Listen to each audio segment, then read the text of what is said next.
Alors, on va commencer. Donc, Transition Pro Île-de-France, donc on s'identifie comme l'accélérateur des mobilités professionnelles. L'idée, c'est effectivement de vous expliquer déjà qui sommes-nous. Notre ADN, on est une structure paritaire agréée par l'État. Ça signifie qu'on est administré par les partenaires sociaux, donc les syndicats de salariés et les organisations patronales, pardon, et on est engagé en faveur du développement des compétences, de la transition professionnelle et de l'emploi dans les territoires. On a une expertise, et c'est aussi notre ADN, c'est une expertise de 36 ans comme FONGECIF Île-de-France. C'est comme ça qu'on était identifié et connu. C'est là l'un des défis qu'on doit relever aujourd'hui. C'est donc d'identifier Transition Pro Île-de-France et plus l'empreinte qu'avait le FONGECIF.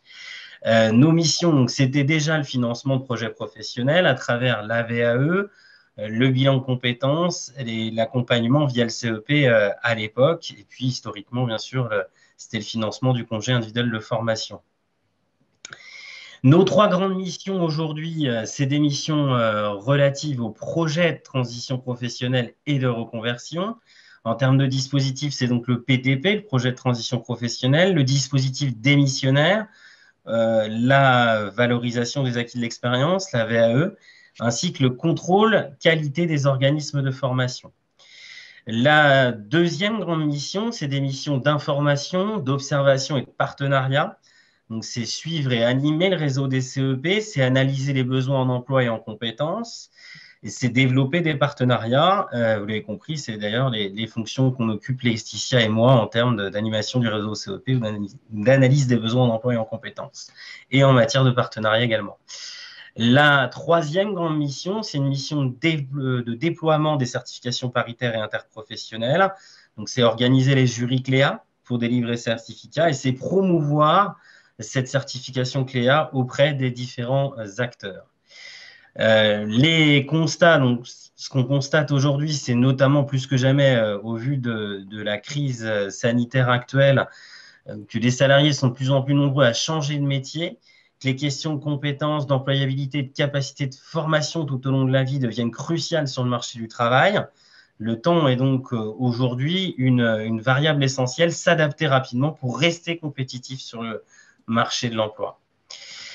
Notre vision, donc celle de Transition Pro Île-de-France, c'est d'être donc l'acteur incontournable des mobilités professionnelles, tout en restant aux côtés des salariés, des entreprises et des partenaires, en créant et animant un écosystème autour des bénéficiaires pour favoriser le déploiement des compétences et des transitions professionnelles, et le tout au service de l'emploi en Île-de-France. Et je vais maintenant laisser la parole à ma collègue Laetitia. Alors, donc vous l'aurez compris, on va parler essentiellement de reconversion. Mais déjà, pour commencer, qu'est-ce qu'on appelle une reconversion? Donc, nous allons le voir à travers donc un schéma par la suite. Mais déjà, ça va être l'idée de s'inscrire dans une logique de passerelle entre un ancien métier et un nouveau métier. Ça va réellement être une notion très importante que nous allons étudier attentivement. Alors, en termes de reconversion, on va vraiment parler d'un parcours qui va être à construire. Donc, on a pris des petits exemples, voilà, de deux cas que vous avez pu peut-être rencontrer. Donc, Thomas qui travaille dans une petite boulangerie, qui a des soucis de santé et qui a besoin de se reconvertir, mais qui ne sait pas vers quel métier. Et Mohamed, donc agent de sécurité depuis 10 ans, qui travaille en horaire décalé et qui souhaite changer de métier. Il aimerait s'orienter vers l'informatique, mais il hésite entre plusieurs pistes. Alors, le point commun dans ces deux situations, c'est que ces personnes ont besoin d'accompagnement pour choisir le métier. Et c'est là que vont intervenir des spécialistes de ces sujets. Donc, on peut avoir des projets de reconversion qui vont être choisis ou subis. Nous, notre rôle à Transition Pro, ça va être notamment d'orienter vers des accompagnateurs sur ces sujets, donc notamment les CEP, et également, donc, pourquoi pas, un bilan de compétences. L'idée, grâce à cet accompagnement, ça va être de choisir un métier, de choisir une formation, peut-être en passer par une logique de parcours à étapes avec une VAE. On le verra par la suite. Pour nous, ça peut faire partie d'une priorité de financement, donc un parcours à étapes de ce type, avant donc d'en arriver au financement d'un projet de formation et d'arriver donc sur le marché de l'emploi en tant que salarié, créateur d'entreprise et donc d'avoir ce fameux nouveau métier. Alors, pour ce faire, donc, nous, on va vous dérouler nos outils. Donc, nous avons 4 outils au service du développement des compétences et des reconversions. Donc, le projet de transition professionnelle, aussi appelé PTP, le dispositif démissionnaire, le certificat CLEA et la validation des acquis de l'expérience pour une courte durée encore pour le moment. Alors, donc on va débuter avec le PTP, qui est un dispositif qui fait suite en partie avec le CIF, donc le congé individuel de formation que vous avez sans doute connu ou sur lequel vous aviez sans doute quelques connaissances. Donc, depuis le 1er janvier 2019, le CIF a été remplacé par un autre dispositif qui a été appelé durant un an le CPF de transition professionnelle, qui est encore une appellation qui peut encore perdurer, mais aujourd'hui, on ne parle plus de CPF-TP, on parle bien de PTP, donc de projet de transition professionnelle. Alors, c'est pour qui ce PTP? Ça s'adresse aux salariés du secteur privé, en CDI ou en CDD quand ils sont encore en CDD, aux intérimaires et aux intermittents du spectacle. Alors, nos critères sont assez précis. Donc là, je vais vous renvoyer sur notre site internet et nos fiches outils pour en voir davantage. Et donc, ces salariés, ce qu'ils souhaitent, c'est suivre une formation de reconversion en vue de changer de métier. Changer de métier, ça va être quelque chose qu'on va apprécier selon des critères assez précis là également, principalement un changement de code ROM ou également un changement de code NAF ou de convention collective, mais c'est vrai que ça va être principalement le changement de code ROM qui va permettre d'apprécier qu'il s'agit bien là d'une reconversion professionnelle. L'idée, donc, c'est de financer une action de formation qui soit éligible au CPF et certifiante. Donc, certifiante, inscrite au répertoire national des certifications professionnelles ou répertoire spécifique, donc ex-inventaire. Et la particularité avec le PTP, c'est qu'il y a une mobilisation obligatoire du CPF. Il faut choisir un organisme de formation référençable sur Datadoc et bien évidemment, comme pour le CIF, nous assurons donc le maintien de la rémunération lorsqu'il s'agit d'une formation sur le temps de travail. Alors, notre rôle à Transition Pro, ça va être d'instruire et de valider les demandes de prise en charge, de contribuer à la sécurisation des parcours par l'accès à la formation, d'assurer le paiement des frais de formation et des salaires, de contrôler la qualité des formations que nous finançons et de valider des projets selon nos priorités de financement en tenant compte des besoins du marché du travail sur les entreprises, et des entreprises sur le territoire francilien, donc qui est le nôtre. Alors, l'examen d'un dossier de PTP va se faire selon différents critères. Donc, juste avant, on a parlé de recevabilité des dossiers. Là, on va parler réellement d'examen du dossier en termes de qualité. Donc, vont être examinés la cohérence du projet de reconversion, la pertinence du parcours de formation qui a été proposé par l'organisme de formation en fonction du profil. Donc, il y a un document de positionnement préalable qui nous permet aussi d'apprécier ce parcours en fonction de ce qu'un salarié a déjà fait par le passé en termes de formation ou d'expérience, et les perspectives d'emploi à l'issue de l'action de formation, puisque, comme on vous l'a dit, on se veut quand même en lien avec le terrain et le marché de l'emploi. La commission paritaire interprofessionnelle régionale, donc, qui est abritée au sein de Transition Pro, aussi appelée CEPIR, est souveraine dans ses décisions. Elle va analyser chaque projet un à un et elle va décider de financer ou de ne pas financer le projet au regard de la qualité, donc, que nous venons de voir, et des priorités nationales et régionales de financement, donc, que nous allons voir à présent. Donc, ces 10 nouvelles priorités de financement du PTP qui sont applicables depuis le 1er octobre 2020, qui proviennent donc de France Compétences avec 5 priorités nationales et 5 autres régionales. Donc, sont des priorités qui vont se retrouver aussi en partie dans les autres régions de France. Donc, parmi ces priorités, je ne vais peut-être pas toutes vous les passer, mais on va trouver notamment le statut d'ouvrier employé avec un profil donc, ayant un niveau 3 ou infra 3. Donc, on va vraiment être là sur une priorité assez renforcée par France Compétences puisque ça vaudra l'acquisition de 5 points. Donc, c'est vrai que ce que j'ai oublié de préciser, c'est que ce nouveau système de priorité va impliquer un système de scoring, donc sur 16 points. Et donc, voilà. Donc, chaque profil va recueillir un certain nombre de points en fonction de ces critères-là que vous avez sous les yeux, donc notamment des salariés d'entreprises de moins de 50 salariés, des personnes qui vont inclure une ingénierie de formation ou de parcours spécifique. Donc, c'est ce que voilà, je vous ai évoqué tout à l'heure, notamment avec la VAE, donc des histoires, des parcours à étapes, passer par un CEP et qui est également une priorité que nous avons choisie en Île-de-France, ou passer par un CLEA avant de suivre une formation, donc comme nous allons le voir par la suite. Donc voilà, on est vraiment sur des priorités qui vont s'impulser au fur et à mesure de l'instruction du dossier et également de son analyse.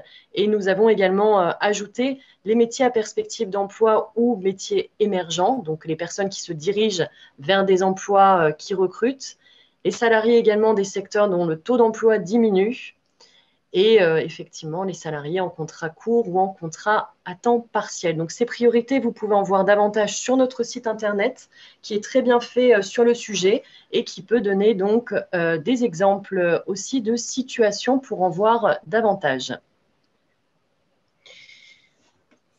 Alors, je reprends la main pour un petit zoom sur les éléments techniques et opérationnels du projet de transition professionnelle avant de répondre à quelques questions. Quelles conditions pour réaliser un projet de transition professionnelle? Il y a deux choses à distinguer, hein. D'abord, l'éligibilité et après, ce que vient d'annoncer Laetitia, les priorités. C'est deux choses distinctes. Ce n'est pas parce qu'on ne répond pas à toutes les priorités qu'on n'est pas éligible. Et on peut répondre à un bon nombre de priorités sans être éligible. Pour bénéficier d'un projet de transition professionnelle, le salarié en CDI doit justifier d'une ancienneté d'au moins 2 ans, ce qu'on appelle, nous, dans notre jargon, l'ancienneté dans la vie active, c'est-à-dire l'expérience professionnelle en tant que salarié, 24 mois, consécutifs ou non, en qualité de salarié. Et c'est également 12 mois de présence dans son entreprise, l'entreprise dans laquelle il dépose le dossier, au moment où il dépose le dossier, pardon. Et donc, l'ancienneté, elle s'apprécie à la date de départ en formation du salarié et pas au moment où il dépose le dossier. Pour bénéficier d'un projet de transition professionnelle, alors concernant le salarié en CDD, on a la nécessité d'avoir une ancienneté d'au moins 24 mois consécutifs ou non en qualité de salarié au cours des 5 dernières années. Et également 4 mois en CDD au cours de la dernière année. Et être encore sous contrat au moment du dépôt de dossier et débuter sa formation plus tard 6 mois après la fin de son contrat. Ça fait beaucoup d'informations. Donc l'idée, effectivement, c'est pour résumer, au moment où on dépose la demande, on est toujours salarié et on a réalisé au cours des 12 derniers mois 4 mois de CDD au cours de la dernière année, sachant qu'au cours des 5 dernières années, on a travaillé 2 ans. Voilà, un petit peu pour l'explication du PTP CDD, sachant qu'il y a une information importante, c'est qu'il n'y a pas d'ancienneté minimale pour des travailleurs handicapés. On reviendra sur si vous avez des questions sur cet aspect-là, c'est vrai que c'est assez technique et pas forcément très facile à comprendre du premier coup. Concernant les démarches et les délais à respecter par le salarié pour réaliser son projet de reconversion, si la formation souhaitée entraîne une interruption du temps de travail, le salarié doit adresser une demande écrite à son employeur au plus tard 120 jours, c'est-à-dire 4 mois avant le début de la formation. Et à partir de là, l'employeur a 1 mois pour répondre, sachant que pour nous, derrière, on souhaite avoir le dossier 3 mois avant le début de la formation. Donc, en l'absence de réponse de l'employeur dans les délais impartis, l'autorisation de congé est acquise de plein droit, même si effectivement, dans les faits, c'est quand même plus facile d'avoir une autorisation écrite. Alors, est-ce que l'employeur peut refuser une demande de congé pour projet de transition professionnelle? Parce qu'effectivement, le PTP est un congé. L'employeur ne peut pas refuser une demande de congé dans le cadre d'un projet de transition professionnelle, sauf si le salarié ne respecte pas les conditions d'ancienneté qu'on vient de voir ou les conditions de demande d'absence. En revanche, l'employeur peut proposer un report du congé dans la limite de 9 mois, dans les cas suivants, s'il estime que cette absence pourrait avoir des conséquences préjudiciables à la production et à la marge de l'entreprise, avec dans ce cas-là la consultation du CSE, du Comité social et économique, et pour effectifs simultanément absents, vous avez plusieurs personnes qui ont déjà cette demande de PTP, ou dans un service, vous avez trop d'absents pour raison de maladie ou autre. Quelles sont les incidences maintenant du projet de transition professionnelle sur le contrat de travail? Je viens d'en parler. Pendant le projet de transition professionnelle, le salarié est considéré comme un stagiaire de la formation professionnelle. Ça veut dire qu'il bénéficie du maintien de sa protection sociale et il est couvert contre le risque d'accident du travail. Durant la période de formation, le contrat de travail est suspendu mais pas rompu. Il doit justifier, le salarié bien sûr, doit justifier de sa présence en formation et à l'issue de la formation, il réintègre son poste de travail ou un poste équivalent. Et l'employeur n'est pas tenu de proposer un autre emploi prenant en compte la qualification acquise pendant la formation. Quelles sont donc les incidences également du projet de transition professionnelle sur le contrat de travail? Les actions de formation du PTP s'accomplissent tout ou partie pendant le temps de travail, sauf cas particulier. Le temps passé en formation est assimilé à du temps de travail effectif pour le calcul des congés payés, le calcul de l'ancienneté et le calcul des droits auxquels le salarié peut prétendre du fait de son ancienneté dans l'entreprise, comme par exemple des primes, 13e mois, vacances, bilan, gratification liées à l'ancienneté dans l'emploi. Donc, le salarié conserve le droit d'exercer également ses mandats de représentant du personnel ou de délégué syndical s'il occupe cette fonction. Et il est également électeur et éligible aux élections professionnelles. Les règles de prise en charge du projet de transition professionnelle. La durée de la formation, c'est effectivement comme avant pour le congé individuel de formation, c'est-à-dire qu'on est toujours sur une formation à temps complet, supérieure ou égale à 30 heures, c'est ça ce qu'on appelle le temps complet, de 12 mois maximum de date à date, ou alors une formation à temps partiel de 1200 heures maximum. Les frais pédagogiques, le coût pédagogique, on a réintroduit un plafond qui existait déjà dans le cadre du congé individuel de formation, à savoir 18 000 € hors taxe maximum et non pas ou, c'est important de dire et 27,45 € de l'heure hors taxe maximum également. La prise en charge de la rémunération, elle est de 100% si le salarié a une rémunération inférieure à 2 SMIC et dégressive au-dessus de 2 SMIC, 95% entre 2 et 3 SMIC de mémoire et 90% au-dessus de 3 SMIC.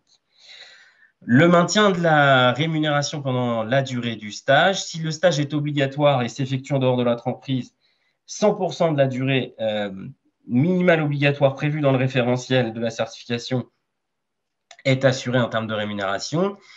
Et 30%, c'est plafonné à 30% de la durée de la formation si ce n'est pas encadré par le référentiel.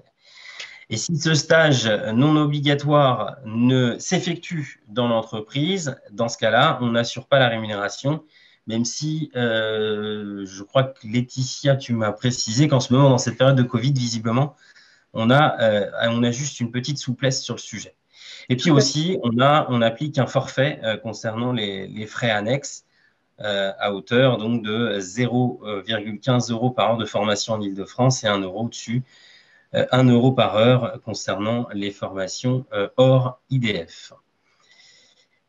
Enfin, le projet de transition professionnelle est-il compatible avec des ruptures de contrat? Transition Pro n'accordera son financement que si la notification de fin de contrat, et là on ne parle pas de démission, mais de licenciement et de rupture conventionnelle, intervient après l'accord de prise en charge délivré par Transition Pro.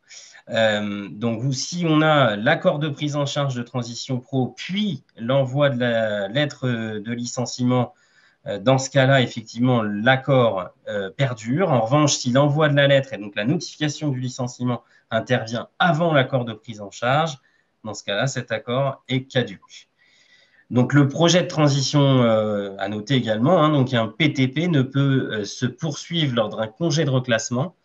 C'est l'un ou l'autre de ces congés, ce que j'expliquais tout à l'heure, c'est-à-dire qu'on est, même si ça ne s'appelle plus comme le CIF, congé individuel de formation, ça reste un congé. Et donc, c'est soit le congé de reclassement, soit le PTP qui doit être mobilisé.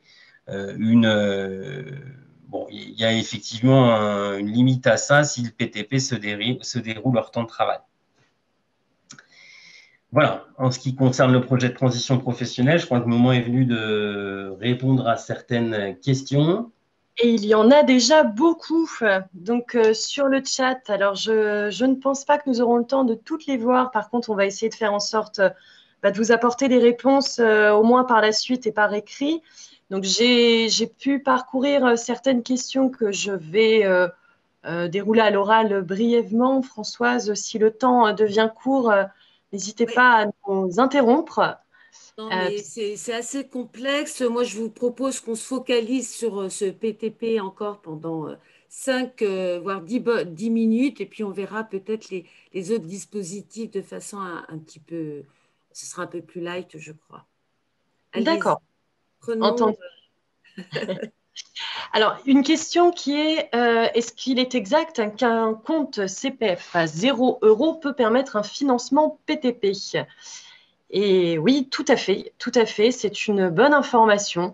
Donc, même avec 0 € sur son compte CPF, il est possible de déposer chez nous un dossier pour un PTP.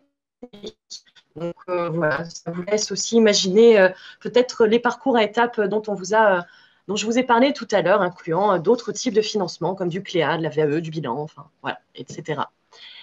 Alors, quelle autre question à ce niveau-là? Oui, alors quelqu'un a demandé des précisions sur la liste des métiers émergents ou en tension. Et j'ai pu vérifier durant l'intervention de Rémi, cette liste apparaît bien sur notre site internet sur la même page que les priorités de financement. Donc, quand vous allez sur cette page, vous avez donc chaque onglet qui va détailler les priorités. Et pour ce point 9, effectivement, sur les métiers en tension ou les métiers émergents, il y a un document PDF donc, qui est en ligne et qui est mis à jour voilà, en fonction de l'actualité. Alors après, il ne va pas être mis à jour tout dans un mois ou dans 2 mois, hein, mais en tout cas, voilà, c'est pas non plus quelque chose qui va s'éterniser durant 1 an ou 2 ans. Vous le voyez bien, les contextes évoluent très très vite. Alors, qu'est-ce qu'il y a d'autre comme question? Alors, les publics, je me permets, ce que j'ai noté aussi, les publics éligibles. On pose des questions. Est-ce que des salariés étrangers, par exemple, sont éligibles? Est-ce que des intérimaires? Il y a la problématique des intermittents du spectacle. Alors ça intéresse surtout l'AFDA. Je suis pas sûre enfin, qu'on pourra forcément répondre. Je sais que c'est assez technique.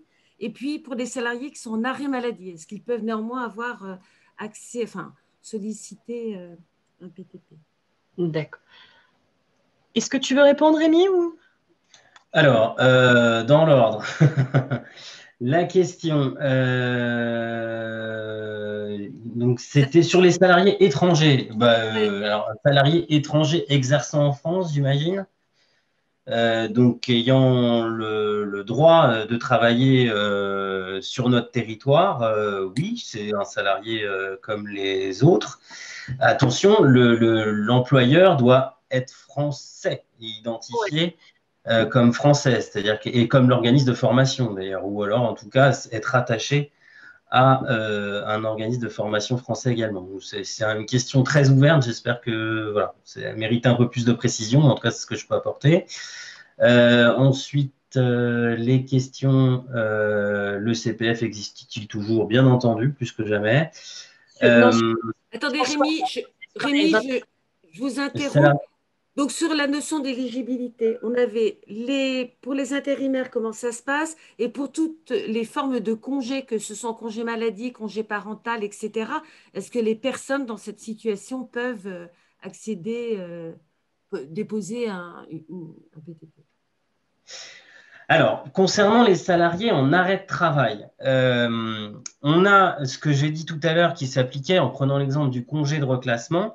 Là, on est sur ce qu'on appelle un congé maladie. Donc, la loi dit 2 congés en même temps, ce n'est pas possible. Alors, il y a plusieurs solutions. Soit le salarié est en arrêt de travail de longue durée et dans ce cas-là, on n'est pas loin, enfin voilà, on s'oriente vers une situation où cet arrêt de travail va perdurer.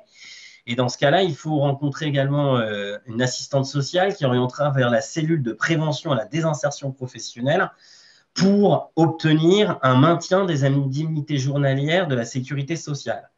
Et à cette condition-là, une fois que ce document-là est obtenu, le Transition Pro Île-de-France est amené à financer le coût pédagogique de la formation. Mais Transition Pro Île-de-France demande effectivement un justificatif attestant que la personne aura des ressources, et notamment donc à travers ce document de maintien des indemnités journalières de la sécurité sociale. Ou alors, le salarié est en arrêt de travail et peut suivre un projet de transition professionnelle jusqu'à, mais son arrêt de travail s'arrêtera la veille de son entrée en formation. OK. Et je prends la suite donc pour les intérimaires et les intermittents. Donc nos conditions d'éligibilité sont bien détaillées sur notre site sur le PTP. Pour vous en donner quelques éléments, donc un intérimaire doit justifier de 1600 heures travaillées dans la branche, dont 600 heures dans l'entreprise de travail temporaire ou le groupe d'entreprise de travail temporaire pour lequel il travaille. Il doit avoir une ancienneté Alors, attendez, je regarde en même temps, parce que là, je vous avoue que là, on rentre sur un peu de la technique. Donc, c'est pas forcément très, très fluide à ce niveau-là. Donc, en tout cas, voilà, c'est bien détaillé. Donc, 1600 heures, dont 600 heures dans l'entreprise. Et pour les intermittents du spectacle, c'est encore plus précis, puisqu'il faut justifier de 220 jours de travail ou cachés répartis sur les 2 à 5 dernières années, avec des particularités selon que l'on soit d'un technicien du spectacle, un technicien du spectacle vivant ou un artiste du spectacle. Donc tout ça, je vous invite réellement à vous renseigner sur notre site internet pour voir ces éléments qui sont voilà, assez précis et sur lesquels il vaut mieux s'assurer plutôt 2 fois d'être sûr. Alors, il y a un autre type de question qui relève de la durée de la formation. On admet que la personne peut entrer en formation, elle est éligible, mais enfin, notamment dans le cas des infirmières, hein, il y a une question claire qui est posée. Est-ce qu'une formation peut durer au-delà de 1200 heures? Comment ça se passe? Alors, on peut déposer une demande sur le diplôme d'état d'infirmière de 3 ans. Là, c'est pas pour autant que cette formation n'est pas éligible. Seulement, le financement de Transition Pro, si le dossier est accordé en commission paritaire, sera limité à ce 1 an de date à date, concernant à la fois le coût pédagogique de la formation et concernant la rémunération. Concernant ce diplôme d'état d'infirmière notamment, l'idée c'est de prévenir en amont et de bien avoir en tête la description, son sorte de parcours d'ingénierie pédagogique, et que le salarié qui souhaite s'orienter vers ce diplôme d'état-là ait une parfaite connaissance de la manière dont il va faire financer sa formation concernant les 2 dernières années. Puisqu'il va nous déposer une demande sur 3 ans, sachant qu'on va assurer que la première année, mais effectivement, il va nous déposer les 3 ans. Mais après, il faut qu'il ait connaissance que nous, on finance qu'1 an. Il faut bien qu'il explique comment il fera pour financer les 2 dernières années, tant en matière de coût pédagogique de la formation, mais également en matière de rémunération, puisque bien entendu, pendant que le salarié suit sa formation, il aspire à être payé, à moins qu'il ait une situation financière personnelle qui le permette, mais c'est pas la majorité. Mais on peut nous déposer une demande supérieure à ce quota-là, sachant que notre financement s'arrêtera bien sûr en dessous de ce qu'on demande. Entre le demander et le financer, il peut y avoir un gap. Donc là, on voyait sur la durée, il y a aussi une autre question qui est sur le plafond. Est-ce qu'il y a un montant maximum de formation à considérer? Alors, le Alors, montant Vas-y, je t'en prie. je t'en prie. Non, non, non, c'était, enfin, voilà, sur la slide que tu avais montré tout à l'heure, effectivement, le montant maximal est à 18 000 euros avec un taux horaire qui doit être à 27,45 €. Comme le disait Rémi tout à l'heure, c'est cumulatif, c'est-à-dire que ce n'est pas parce que on fait une formation qui fait moins de 18 000 euros, mais avec un taux horaire à 60 euros, par exemple, que nous allons financer l'intégralité de la somme parce que ça n'a pas atteint les 18 000 euros. Quoi qu'il arrive, nous allons plafonner à 18 000 euros pour les coûts horaires qui vont être inférieurs à 27,45 €, mais nous pouvons plafonner avant 18 000 euros pour les taux horaires qui peuvent être supérieurs. Donc, c'est un petit peu compliqué à expliquer, mais effectivement, voilà, si on prend l'exemple d'une formation qui coûte 6 000 euros avec un taux horaire à 60 euros, même si la formation ne dépasse pas les 18 000, nous ne financerons pas les 6 000 euros puisque un plafonnement aura lieu sur le taux horaire. J'espère avoir été claire. Il est 11h35, messieurs, dames, les intervenants. Il nous reste 20 minutes pour présenter les trois autres dispositifs. Et puis peut-être qu'on pourra reprendre, si on avait un petit peu de temps en fin d'intervention, les questions sur le PTP auxquelles on n'a pas forcément pu répondre. Donc il y a beaucoup de frustration, j'imagine bien. Mais comme vous le disiez, Laetitia et Rémi, toutes ces questions seront considérées. Les réponses sont déjà disponibles en réalité sur le site. Mais on tentera d'y répondre néanmoins, une petite FAQ. Enfin, je vais voir comment nous, chez Défi Métiers, avec vous, Transition Pro, on peut s'organiser pour ne pas laisser voilà, trop de personnes Tout sur... à fait. Tout à fait, merci Françoise. Et j'en profite d'ailleurs pour faire la promotion de nos webinaires également. Donc, nous animons des webinaires, je crois qu'il y en a à peu près un par semaine. Alors ça, je ne suis pas très sûre. En tout cas, on peut le voir assez vite sur notre page, sur le site de Transition Pro. Donc, des webinaires qui, pour le moment, sont concentrés sur le PTP, donc le projet de transition professionnelle. Ils sont principalement à destination du grand public, mais il va y en avoir certains qui vont être à destination des professionnels. Donc, notamment le 10 décembre de 11 h à midi et demi, je crois, et le 16 décembre. Donc, j'animerai ces webinaires avec un co-animateur et ce sera donc uniquement sur du PTP. Donc, voilà, n'hésitez pas à venir nous retrouver aussi sur ces webinaires.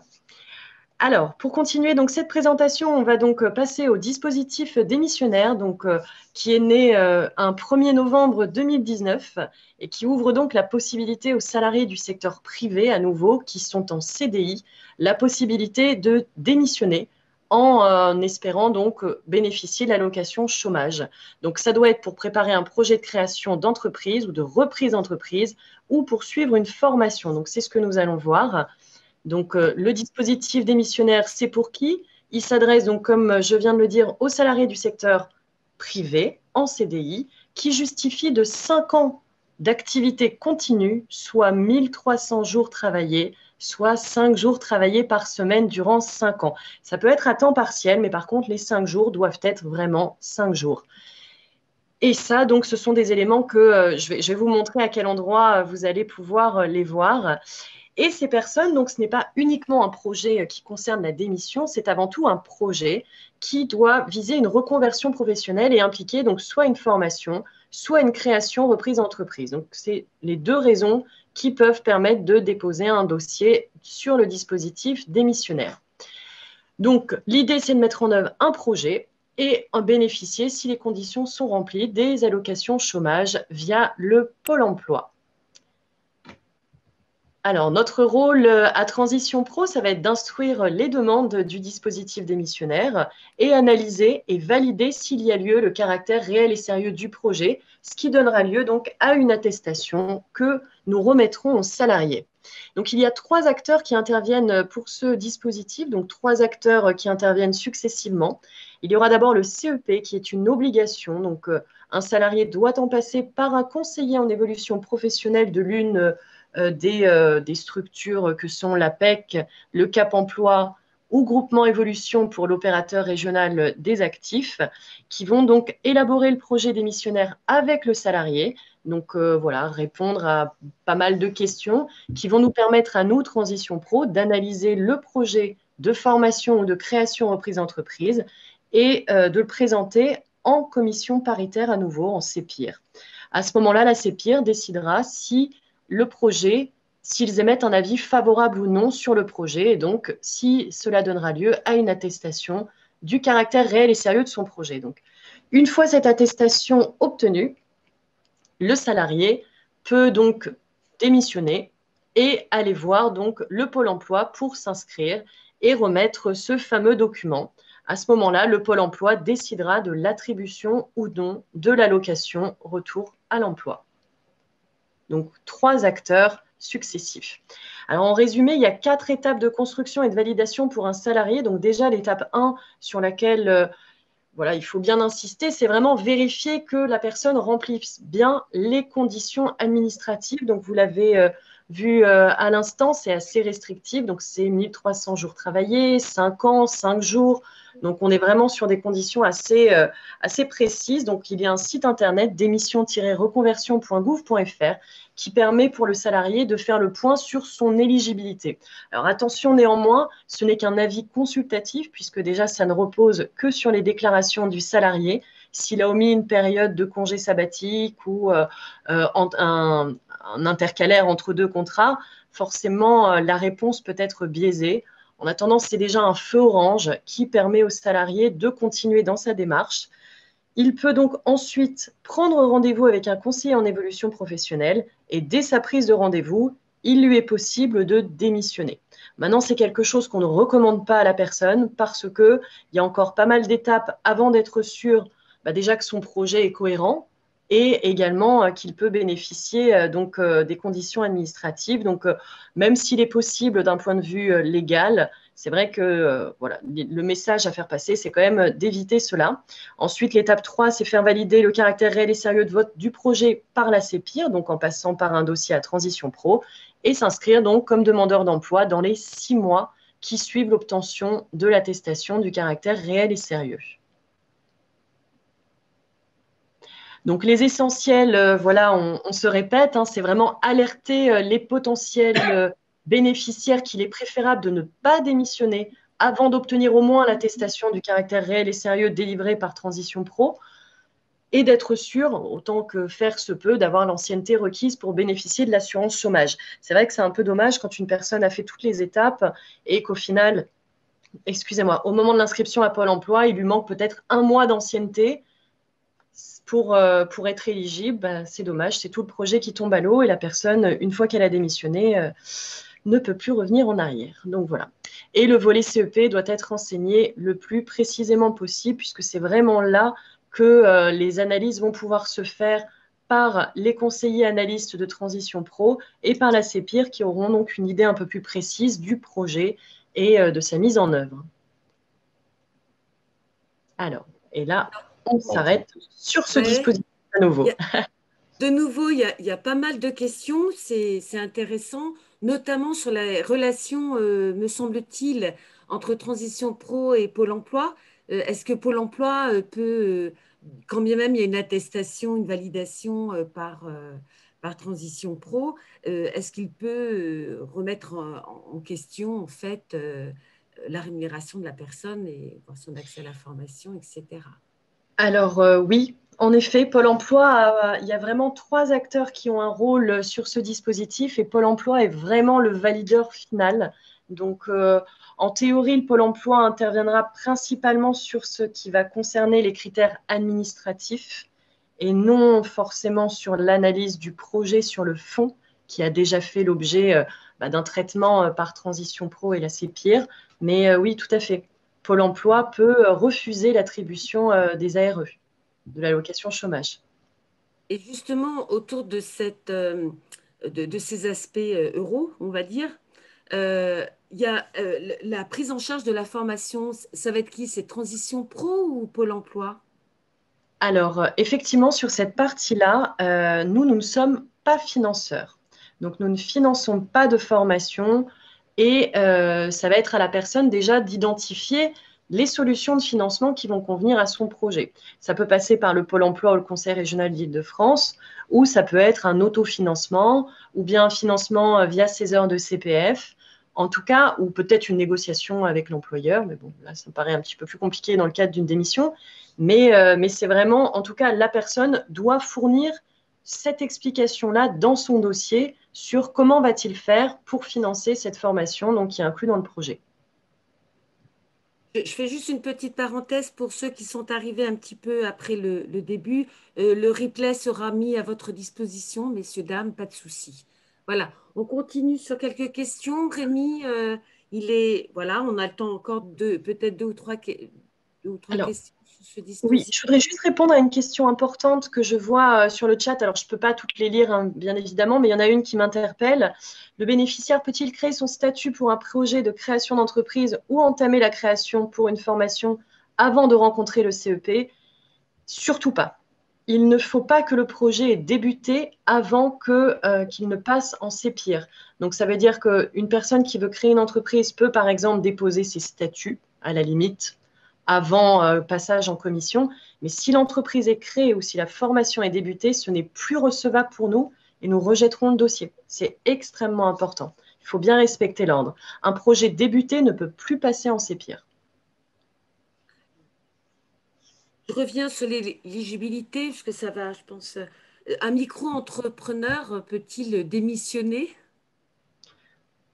Alors, ça s'adresse exclusivement à des salariés en CDI. Donc, par Ouais. déduction, non. En revanche, que le CDI se réalise en temps partiel ne pose pas de questions à l'éligibilité. Tout à fait, tout à fait. Effectivement, ça, par contre, la personne qui travaille 3 heures ou 4 heures par jour, 5 jours d'affilée pendant 1300 jours sur 5 ans, est éligible, tout à fait. Très bien. Ben, moi, je vous propose, alors toujours pareil, hein, messieurs, dames, ne soyez pas trop frustrés. Il y a plein de questions, de commentaires. On reviendra vers vous ultérieurement. Mais comme il est déjà 11h45, moi, je propose que on attaque le dispositif Cléa. Si vous voulez bien, je crois que c'est Rémi qui... Non, c'est à nouveau Ah, moi. C'est pardon. encore moi. Ok, ok, autant pour moi. Allez-y. Alors, donc merci Rémi. Donc, Cléa, c'est un outil, donc le certificat Cléa, qui existe depuis 2015, mais qui a peu été connu jusqu'à présent, enfin en tout cas pas beaucoup par les salariés. Donc, alors nous, Transition Pro, depuis le 1er janvier 2020, nous accompagnons le déploiement territorial du certificat. Nous assurons l'instruction des demandes et nous organisons la réunion du jury qui va délivrer le certificat. Alors, Cléa, qu'est-ce que c'est? Suspense.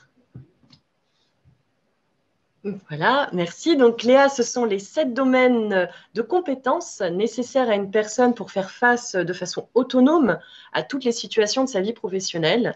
Donc, bon, c'est également des compétences qui sont utiles à sa vie sociale, civique, culturelle. Donc, ça peut aussi bien être communiquer en français que des mathématiques, savoir utiliser un ordinateur, travailler en équipe, apprendre tout au long de sa vie. Donc, voilà, on est sur des domaines, 7 domaines qui sont subdivisés en 28 sous-domaines et qui font l'objet de 108 critères d'évaluation. Alors, Cléa est enregistrée au répertoire spécifique, donc c'est éligible au CPF. C'est une certification qui est interprofessionnelle, donc c'est reconnu dans tous les secteurs d'activité au niveau national. Et il y a un référentiel unique donc, qui en fait l'objet. Donc, Cléa, c'est pour les actifs, les salariés, les demandeurs d'emploi, les intérimaires, les intermittents, les jeunes, toute personne ayant besoin de sécuriser son parcours professionnel. Et c'est principalement à destination des personnes peu ou pas qualifiées de tout secteur et de tout âge. Donc, le certificateur, c'est Certif Pro. Et à l'heure actuelle, il y a donc 240 établissements habilités en Île-de-France.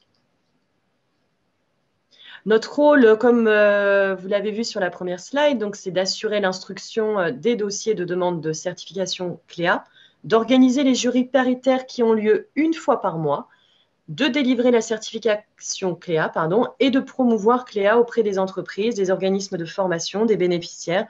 Comme je l'ai dit au démarrage, ça existe depuis 2015, mais jusqu'à présent, voilà, le déploiement n'est pas encore au niveau de ce qui était attendu. Et à l'heure actuelle, donc, nous avons près de 900 certifiés Cléa en Île-de-France pour l'année 2020. Alors, il y a des bénéfices pour un candidat donc, qui souhaite faire un certificat Cléa, déjà valoriser son savoir-faire, son expérience par l'obtention d'un certificat qui est reconnu, augmenter son employabilité, faciliter l'accès à la formation professionnelle. Donc, c'est un tremplin pour obtenir d'autres diplômes. Je pense par exemple à certains diplômes tels que aide-soignant ou des diplômes où on peut avoir peut-être envie de se rassurer avant de faire une formation un peu technique et complexe. Donc, passer un Cléa peut-être en préalable peut aider à s'assurer qu'on a bien le niveau, donc de reprendre confiance en soi, ses capacités, obtenir une première certification pour certains. Et si on revient donc aux critères de priorité pour le PTP, ça va répondre également à l'une de nos priorités du parcours à étapes avec une ingénierie de parcours qui va inclure peut-être un Cléa en préalable et ensuite, admettons, une formation d'aide-soignant, pour rester sur mon exemple. Là, cette personne-là rentre bien dans l'une de nos 10 priorités.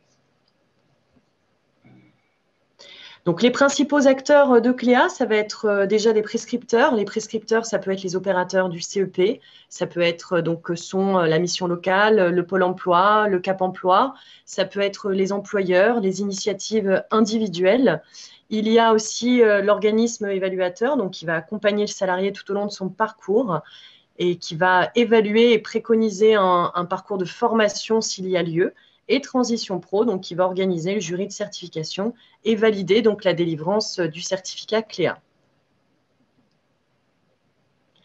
Alors, en termes de financement, donc c'est vrai que c'est la question qu'on peut se poser. Donc, ce certificat, il est super et il apporte beaucoup de choses. Maintenant, en termes de financement, qui peut intervenir? Donc, nous, Transition Pro, sur le PTP, non, ce n'est pas l'objet. En revanche, en tant que salarié, on peut obtenir un financement via son entreprise, via son OPCO, avec donc le plan de développement des compétences pour les entreprises de moins de 50 salariés, la PROA, les versements volontaires ou le CPF, donc sur ou hors temps de travail. Pour ce qui concerne les demandeurs d'emploi, la région peut intervenir dans le cadre du PRIC ou le Pôle emploi, donc ou le Pôle emploi, voilà. Ça peut être des financeurs aussi potentiels. Donc, les essentiels sur cette certification, donc c'est à destination d'un public peu ou pas diplômé. Ça permet de mettre en avant les points forts, ça favorise l'employabilité et l'accès à la formation. Et c'est une première étape aussi, ça peut être une première étape, pardon, dans un parcours de transition professionnelle qui va inclure un PTP, par exemple. Donc, on vous a mis des liens vers des sites internet qui peuvent vous en dire davantage, des sites institutionnels comme certificat-cléa.fr ou notre propre fiche outil disponible sur le site internet de Transition Pro à destination donc du grand public. Merci. Et je m'arrête. Laetitia, alors Rémi, je prends la parole, mais vous pouvez intervenir si vous le souhaitez. Moi, j'ai remarqué 2, 3 questions. Par exemple, est-ce que les employeurs ont franchement un intérêt pour Cléa? Vous, votre ressenti ou avez-vous fait des études? Enfin, en quelle mesure c'est utile finalement, Cléa? Sinon, pour entrer dans une autre formation qui demanderait un niveau particulier. Ça peut permettre de redonner confiance à son salarié, lui permettre aussi de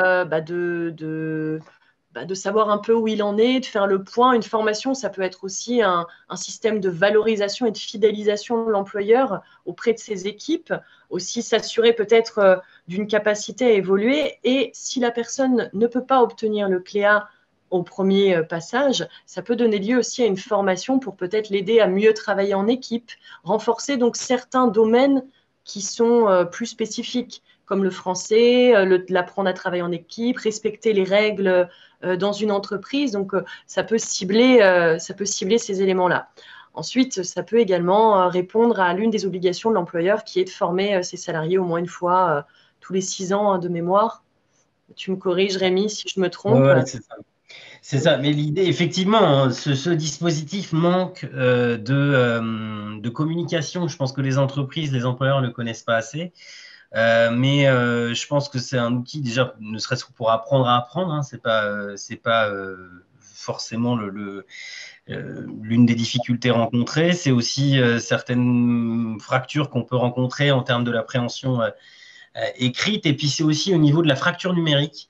C'est une certification qui peut être intéressante. On a un nouveau mot qui est l'électronisme et qui, du coup, via cette certification, ça peut être aussi un moyen d'avoir une première étape sur ce genre de lacunes, on va dire, sur certains salariés, notamment, bien sûr, les personnes en bas niveau de qualification, mais pas seulement. Par contre, l'idée d'enquête est intéressante. Donc, voilà, je vais en référer, on va en parler à la personne qui est en charge de la mission de promotion et de déploiement de Cléa pour savoir si quelque chose de ce type est fait. Je fais pas mal d'études et donc si elle peut ensuite les développer et les présenter en accès à tout public. Ouais, il me semble que c'est en projet, ouais. Oui, donc voilà. Alors, Cléa, il y a un objet un peu particulier, on va dire, c'est une certification, mais est-ce qu'il donne lieu, une certification qui peut être financée via le CPF, mais est-ce qu'il donne lieu à un niveau de qualification? Alors non, Ça ne donne pas lieu à, enfin, c'est une première certification. Donc, pour une personne, ça peut être son premier ou son seul diplôme. Mais effectivement, ce n'est pas inscrit dans les référentiels des niveaux 1, 2, 3, 4, 5, 6, 7. Donc, non. C'est un socle de compétences. Et Voilà. donc, et donc de ce fait, Cléa par la VAE, c'est pas quelque chose qui Non. est mis en place, puisque hein, on est Non, il n'y a d'accord. pas, pas de but. Il n'y a pas de. Voilà, c'est pas intéressant d'utiliser une VAE pour faire un CLEA. D'accord. Non, oui, surtout qu'une VAE, pour le coup, c'est plutôt en grande majorité pour obtenir des diplômes. Donc là, on n'est Oui, pas dans ce c'est même. cadre-là. Ouais. Après, voilà, je rebondis sur ce qui est écrit. Donc, dans le chat, effectivement, l'idée, c'est que la personne va passer la certification CLEA pour évaluer son niveau sur les 7 domaines avec les 108 critères d'évaluation. Maintenant, si ça donne lieu à une formation, ce ne sera pas une formation sur les 7 domaines. Ça peut être une formation sur certains domaines spécifiques qui va lui permettre ensuite de représenter un nouveau certificat pour obtenir donc son CLEA complet. Donc, c'est totalement découpable en blocs, on va dire. Même si on ne va pas forcément parler de blocs comme pour une formation, en tout cas, c'est sectionnable. Je vous invite, donc je reprends, je ne fais que me répéter. On ne peut pas répondre à toutes les questions posées, en tous les cas là, dans la minute qui suit. En tous les cas, elles seront regardées et on vous apportera une réponse ultérieurement. On va se mobiliser avec l'équipe Transition Pro. On va peut-être évoquer, puisqu'il est 11h55, un dernier dispositif qu'on avait annoncé, qui est le financement de la VAE. Je vous laisse.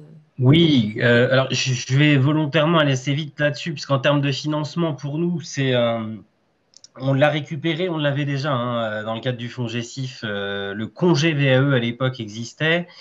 À titre expérimental, c'est un financement qu'on a récupéré au 1er avril, mais seulement sur la période déterminée, c'est-à-dire jusqu'au 31 décembre prochain. Pour l'instant, on n'a pas de vue sur plus sur 2021 sur ce sujet-là.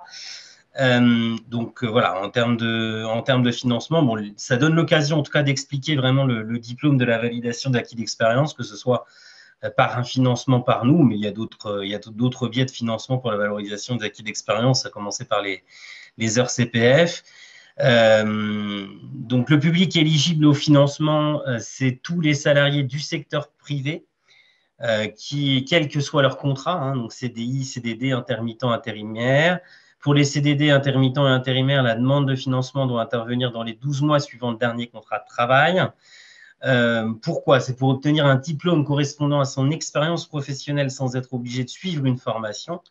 Et dans la majorité des cas, l'objectif est d'obtenir une certification d'un niveau supérieur à son niveau initial. Mais voilà, la VAE, ça sert également à valoriser les compétences acquises dans le cadre d'une expérience professionnelle, à obtenir une reconnaissance personnelle, à évoluer professionnellement et à constituer une première étape avant le suivi d'une formation, un peu à l'image de ce qu'on a dit tout à l'heure, ce que Laetitia a dit tout à l'heure pour Cléa. Les étapes de prise en charge. Donc, on a 3 étapes pour une prise en charge forfaitaire par Transition Pro. C'est d'abord la recevabilité. L'organisme certificateur étudie la pertinence de la VAE et son lien avec la certification visée.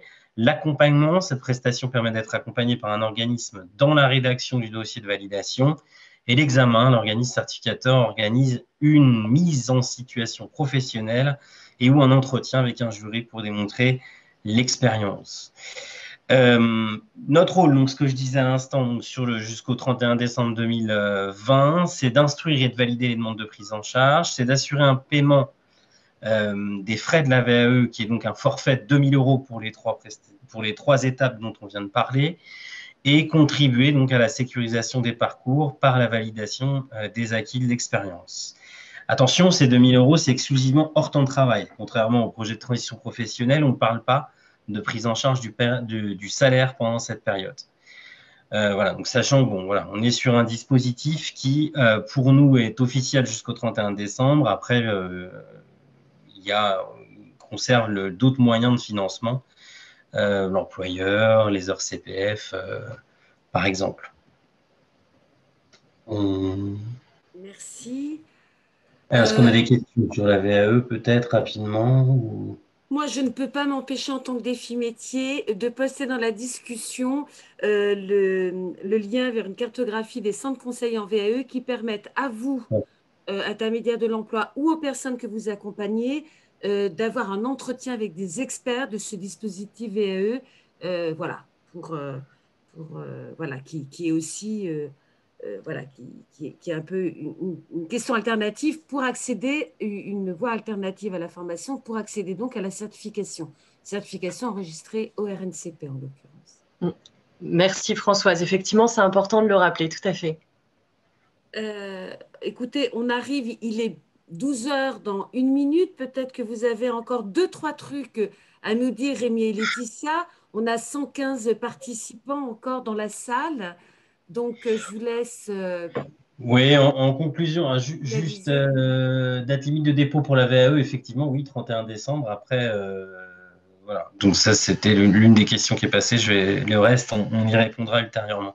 Oui, on voulait finir sur un peu les perspectives de 2021 parce qu'on est dans un secteur, vous venez de le voir sur la VAE, où le législateur fait évoluer les choses à vitesse grand V. Il n'y a pas une année sans qu'on ait une réforme ou une évolution ou un nouveau dispositif à mettre en œuvre. Et là, avec la crise sanitaire, c'est exactement ce qu'il se passe. C'est-à-dire que notre horizon 2021 pour nous, c'est de rester, bien sûr, notre priorité. C'est l'une de nos priorités, ça va être le PTP classique, c'est-à-dire la cohérence, la pertinence et les perspectives d'emploi, les 10 priorités de financement qu'on a évoquées tout à l'heure, et donc notre activité classique qu'on fait déjà. Mais en 2021, on va avoir également des fonds dédiés au plan de relance, puisque ce PTP s'est vu renforcé, puisqu'on a 100 millions d'euros au niveau national qui vont être alloués aux transitions pro, donc 30 millions en Ile-de-France pour justement le plan de relance pour renforcer le PTP, et notamment sur les salariés qui visent une reconversion vers un métier en tension. Donc c'est la fameuse liste dont on parlait tout à l'heure et qui est accessible, dont on pourra redonner d'ailleurs le lien, la liste des 75 métiers en tension, découpés par gros secteurs d'activité.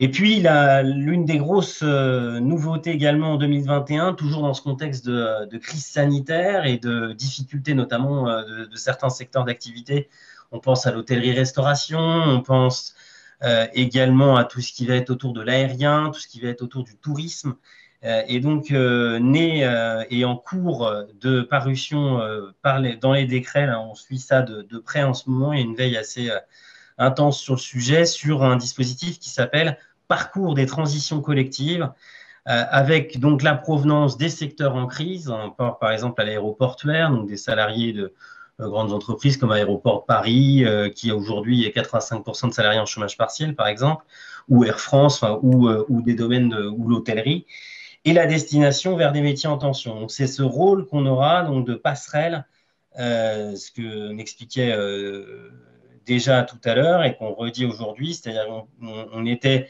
sur des secteurs sinistrés en diminution d'emploi et on bascule vers des métiers en tension, des métiers émergents. Et là, on doit jouer notre rôle, nous, Transition Pro, de passerelle entre ces deux pans.